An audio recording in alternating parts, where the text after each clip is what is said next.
우리는 모두가 다 피조물인 것, 거기에 대조해서 그분은 하나님이시구나, 창조자구나 라고 하는 것을 우리가 알아야 된다 그랬고, 이름자를 파자 하면서 제가 그런 얘기를 했어요. 나는 네 말을 내 말로 쓰는 자, 사람의 말을 통해서 하나님을 계시하는 자, 이런 존재라고 이야기를 했어요. 아브라함과 이삭과 야곱의 하나님이라는 말 속에서는 하나님은 언약을 지키시는 자. 언약을 지키시는 자, 그럴 때 제가 자주 인용하는 성경 구절이 있어요. 민수기 23장 19절. 여러분들 이거 하나는 외워줬으면 좋겠어요. 암송을 했으면 좋겠어요. 하나님은 인생이 아니시니 시건치 않으시고, 이게 성경이에요. 그죠? 인자가 아니시니 후회가 없으시도다. 어찌 그 말씀하신 바를 행치 않으시며 하신 말씀을 실행치 않으시랴. 네, 하나님은 분명하시게 약속한 것 실행하시는 분. 그러니까 쓸데없는 말 하지 않는, 반드시 이루어질 일을 약속하시는 거예요. 그래서 우리는 다 알아요. 성경은 오류가 없다. 근데 문자 그대로 보면 오류가 있어요. 그래서 문자대로 보지 아니하고 우리는 그걸 도구로 삼아서 우리에게 오류 없는 진리의 말씀을 항상 선포해 주시는 말씀이다 라고 하는 것 깨달아 알 수가 있는 거죠. 뿐만 아니라 그 하나님은 우리를 한 번도 버린 적도 없고 떠난 적도 없다는 분 믿습니까? 그런데 왜 떠난 것처럼 그려놓고 그렇게 이해를 하죠? 왜 그래요? 자, 아주 쉬운 얘기 할게요. 창세기 16장 16절에 보면은요, 그 아브라함이 86세 때에 이스마엘을 낳고서 이스마엘에게 푹 빠져버리죠. 그리고는 17장 1절까지 13년 동안 하나님이 그 아브라함하고 이렇게 교제하고 아브라함이 하나님을 기억하지 못하고 살아요. 왜 그랬다고요?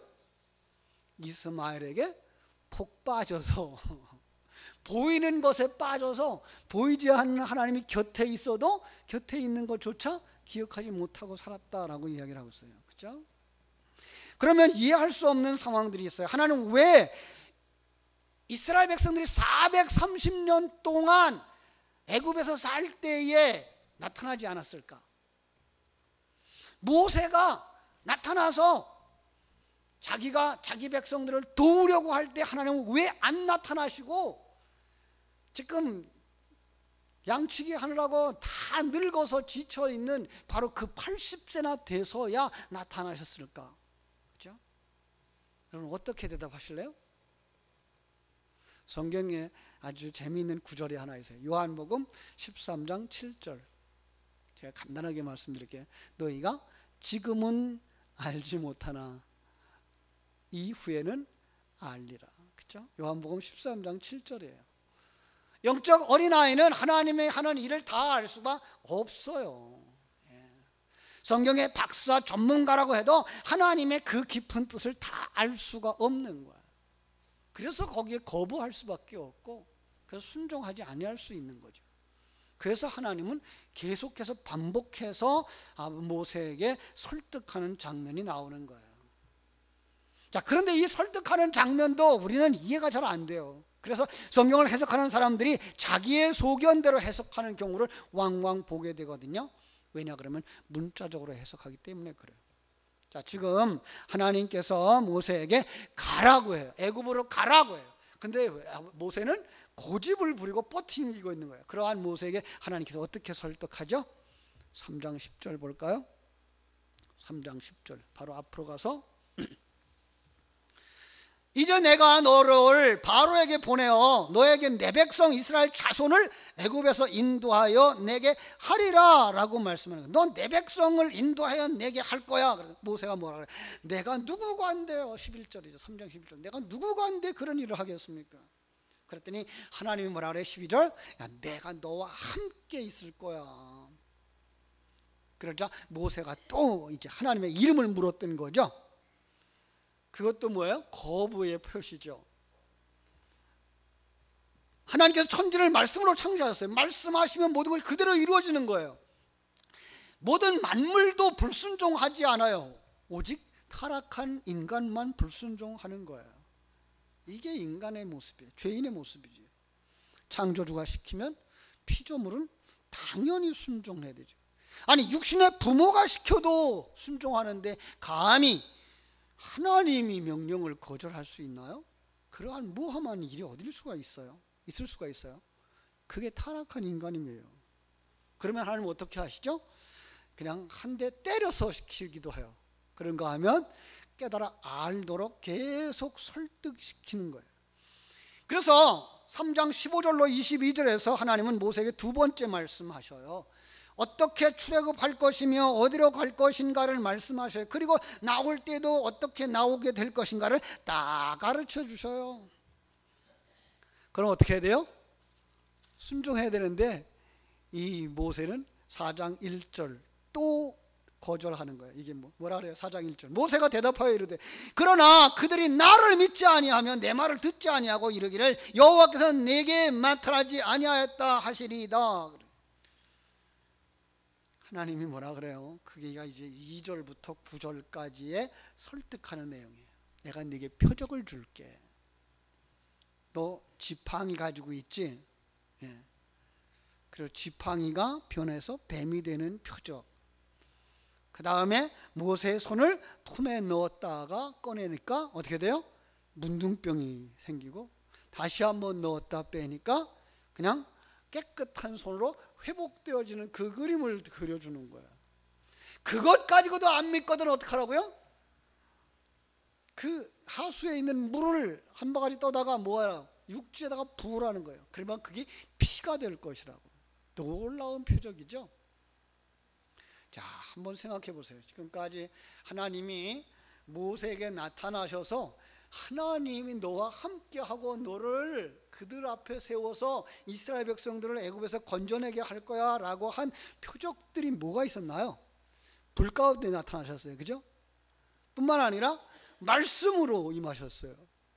예, 지팡이가 뱀으로 변한다고 말씀하셨고 잡으면 지팡이가 된다고 그랬어요. 멀쩡한 손을 가슴에 넣으면 문둥병이 바라고 다시 넣으면 깨끗해지기도 한다고 그랬어요. 이거 믿지 못하면 나일강 물을 퍼다가 부으면 그게 피가 된다고 해요. 이거 기적이 아니고요, 표적이에요. 예. 무슨 얘기예요? 이건 여러분과 나에게도 동일하게 주셨다는 이야기예요. 여러분 한번 살펴보세요. 여러분 속에 그게 있나? 어디다 놨어요? 하나님이 여러분 속에 주었어요. 주머니 속에 들어있나? 한번 주머니 뒤져봐요. 하나님은 우리에게 이 동일한 역사함으로 다가오셨어요. 예. 이 동일하게 임하시는 역사는 주의 종들을 언제나 어디서나 부르셔서 하나님의 일을 시키실 때 똑같이 역사하신다는 사실, 그래서 표적이라는 말을 쓰는 거예요. 자, 오늘 표적만 얘기할게요. 바로 앞에 있었던 표적. 뭐라 그래요? 너 손에 들고 있는 게 뭐야? 여러분 손에 들고 있는 게 뭐예요? 들고 있는 거 한번 펼쳐보세요. 이거요. 이게 뭐예요? 지팡이요. 예. 여러분에게 이 지팡이 주셨어요. 뭐예요? 하나님의 말씀이에요. 예. 그런데 이 지팡이를 던지면 뭐가 된다고요? 뱀이 된대요. 뱀이 뭘까요? 예, 우리는 다 알아요. 그죠? 다른 사람들은 뭐라 그래요? 독사. 그렇죠? 그래서 뱀으로 생각을 하는데 우리는 뭐라 그래요? 그건 바로 이스라엘 백성들이 애굽에서 살고 있을 때 애굽에 있었던 많은 사람들이 뱀 그러면 그 바로 왕의 왕관에 있는 코브라를 생각하기 때문에 뱀은 뭐의 상징? 왕의 상징. 자, 그럼 말씀을 던지면 누가 왕인 게 나와요? 하나님이 왕인 게 나오는 거예요. 그러죠. 그러니까 우리는 말씀을 펼치면 그 속에서 하나님이 왕, 하나님이 주인, 예, 그것에 대한 인식이 확 들어와야 되는 거예요. 이게 표적인 거예요. 두 번째, 그 손을 품에 넣으니까 뭐 해야 돼요? 문둥병. 문둥병자는 어떤 게 문둥병자라고 그랬어요? 감각이 없는 사람. 그러니까 첫 번째로 보여준 그 표적 속에서는 너희들은 하나님이 함께 있어도 그 하나님이 함께 하고 있는 걸 깨달아 알지 못하는 문둥병자들이야 라는 걸 깨달아 알게 하라는 거예요. 그렇습니다. 여러분과 내가 먼저 깨달아야 되는 거예요. 나도 하나님이 나와 함께하는 걸 깨달아 알지 못했어. 지금까지의 삶을 보면 하나님이 내 손 붙잡고 인도해 주셨고, 하나님이 여기까지 인도해 주셨고, 여기까지 세워주셨는데, 나 그때 그 하나님이 나를 붙잡고 온 걸 잃어버리고 있었어. 다시 한번 점검하라는 거예요. 다시 한번 손을 넣어보니까 뭐예요? 이제 깨끗해서, 이제는 우리가 감각을 가진 자가 되어졌구나. 하나님은 나와 함께 하시는구나. 믿습니까? 예. 언제만 함께 하셔요? 찬송을 부를 때만, 기도할 때만, 예배할 때만, 아니면 보리교회에 왔을 때만? 아니고 여러분이 어디에서든지 하나님은 여러분과 함께 하셔요. 믿습니까? 아닐 것 같은데요. 제가 술 마시고 있을 때 하나님 함께 하실까요? 예, 그때도 함께 계셔요. 예. 술 마시고 좋아하라는 얘기는 아니에요. 우리가 범죄하는 자리에 있을지라도 하나님은 거기에 함께 하셔요. 우리가 참으로 고통 중에 있을 때도 하나님은 우리와 함께 하셔요. 믿습니까? 우리를 떠난 적이 있다 없다? 없어요. 요한복음으로 돌아가서 보면은 그 말씀이 육신이 되어 우리 가운데 거하셔요. 그 하나님 어디 계셔요? 내 안에. 예, 내 안에. 무엇으로? 말씀으로, 생명으로. 예. 그걸 느끼면서 살아가야 돼요. 이게 뭐예요? 감각이 있는 자. 여러분들은 그 감각을 가진 자가 되어져야 할 줄로 믿습니다. 더 나아가서 우리는 물에 관한 이야기를 알 수가 있어야 돼요. 성경 속에 물에 관한 이야기가 많이 나와요. 아랫물과 위에물 나오고요. 그죠? 또 가문 곳이 지나가고 메마른 광야 지나가다가 뭐예요? 물을 만나고 그 물을 쓰어서 마실 수 없고, 그리고 그 물을 다시 단물을 만들어서 마시게 되어지고, 반석을 쳐서 물이 나오고, 이 모든 물, 그 물이 뭐라고요? 생명. 성경에 나오는 모든 물은 생명의 상징인 거예요. 생명의 상징인데 그 생명이 둘이에요. 하나는 하늘 생명, 하나는 땅의 생명. 땅의 생명을 사단에게 속한 생명이라고 말하는 거죠. 우린 이 세상에서 태어난 생명들이에요. 모두 다 사단에게 속한 자들이었어요. 그런데 하나님의 그 생명이 오니까 우리의 그 생명이 이제 하나님의 생명으로 바뀌어진 거예요. 그리고 나면 보는 것이 달라지고, 그리고 나면 듣는 것이 달라지고, 그리고 나면 우리가 추구하는 것이 달라져요. 이게 뭐예요? 거듭난 사람. 옛사람은 죽고 새 사람이 살아나는 거죠. 그걸 뭐라 그래요? 세례. 그죠? 그래서 학습받고 세례 받으시는 분들은 꼭 기억하실 건, 이런 과정을 통해서 내가 옛사람은 죽었다고 하는 것, 이걸 추구하지 않는 사람으로 변했다는 것이구나. 이제는 추구하면서 살아야 될 것은 그의 나라와 의를 구하는 것이구나. 하나님의 자녀답게 살아가는 것이구나. 하나님이 나를 완성시키면 천국으로 데려가시는구나. 그 천국은 어떤 천국일까? 그 하나님은 어떤 하나님이실까를 바라보고 배우고 익히고 나가는 거구나로 변화되어지는 삶이 뭐예요? 세례를 받은 사람, 거듭난 사람이라고 말씀하는 거예요. 그렇습니다. 모세는 그거 알았을까요? 몰랐을까요? 알았어요. 그런데도 불구하고 오늘 4장 10절 여전히 하나님의 뜻에 순종을 하지 않고 있어요. 누구의 모습이에요? 권사님 모습이에요. 김 목사 모습은 아니에요. 우리의 모습이에요. 우리의 모습. 우리가 그래서 매주마다 예배당에 나오면 회개를 할 수밖에 없는 거고요. 주님 앞에 무릎을 꿇으면 회개할 수밖에 없는 거예요. 왜요? 내 속에 옛사람이 아직도 남아있어요. 옛사람은 뭐 보고 살아요? 세상 것 보고 살아요. 세상 것 듣고 살아요. 그래서 그것들이 죄인 된 것을 언제 다시 깨달아요? 진리 앞에 설 때에, 말씀 앞에 설 때에. 모세가 이렇게 또 이야기합니다. 뭐라 그래요? 4장 10절 여호와께 아뢰되 주여 나는 본래 말을 잘하지 못하는 자니이다. 여러분, 모세 말 못하는 사람이에요? 잘하는 사람이에요? 여긴 지금 분명히 나는 말을 잘하지 못한다 그랬어요. 사도행전 7장 22절. 사도행전 7장 22절 뭐라고 되어 있죠? 모세가 애굽 사람의 모든 지혜를 배워 그의 말과 하는 일들이 능하였다. 말이 능하였고 일도 능하였다고. 성경에 모순이 있어요, 없어요? 모순이 없어야 되는데 모순이 있는 것처럼 그려지고 있죠. 그죠? 왜 그렇다고요? 예. 실제로 그 사람은 능한 사람이에요. 그런데 지금은 능하지 않은 거예요. 왜 능하지 않을까요? 여러분, 여기서 그냥 말을 한다고 그러니까 이 말을 어떤 말로 생각해요? 세상 말로 생각하고 있기 때문에 그런 거예요. 모세는 하나님의 나라의 언어를 가지고 있지 않았어요. 우리가 복음서를 보면서 사도행전으로 넘어갈 때 제가 그런 얘기를 해요. 복음서에 나오는 12 제자들도 하나님의 뜻을 알았다 몰랐다? 몰랐어요. 그럼 그때 하는 말은 하나님의 진리를 말하는 것이다 못하는 것이다? 못하는 거예요.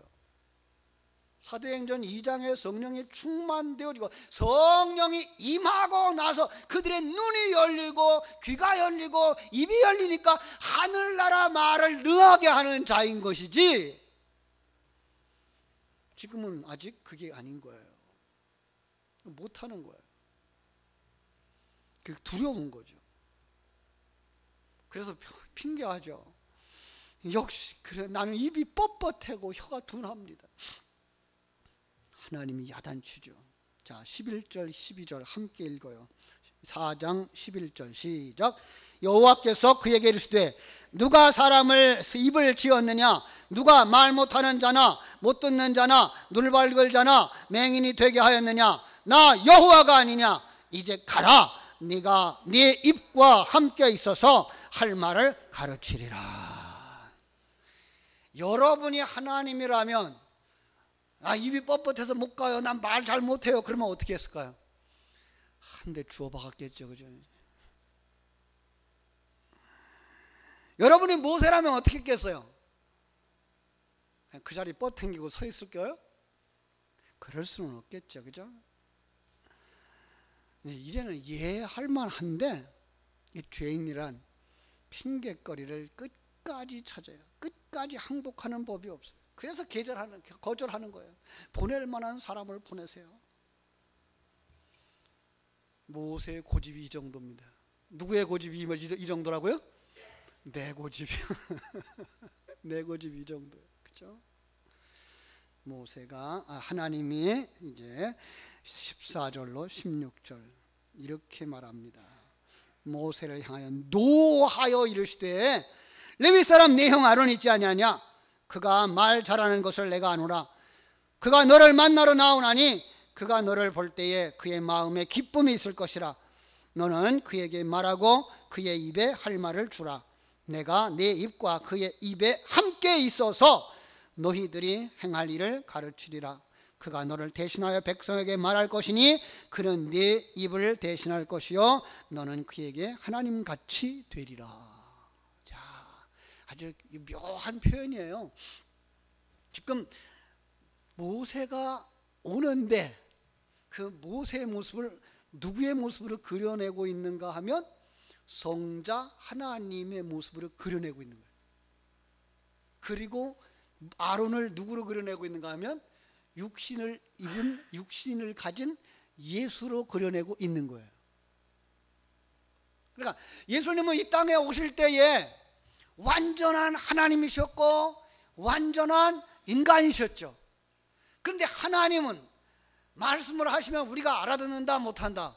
못 알아듣는다니까요. 그 누구의 입을 통해서 말씀하신다고요? 모세의 입을 통해 말씀하신다고요. 그런데 이제 함께 갈 아론과 모세가 함께 가면서 어떤 일을 하시는가 하면은 아론의 입을 통해서 말을 하게 하시는 거예요.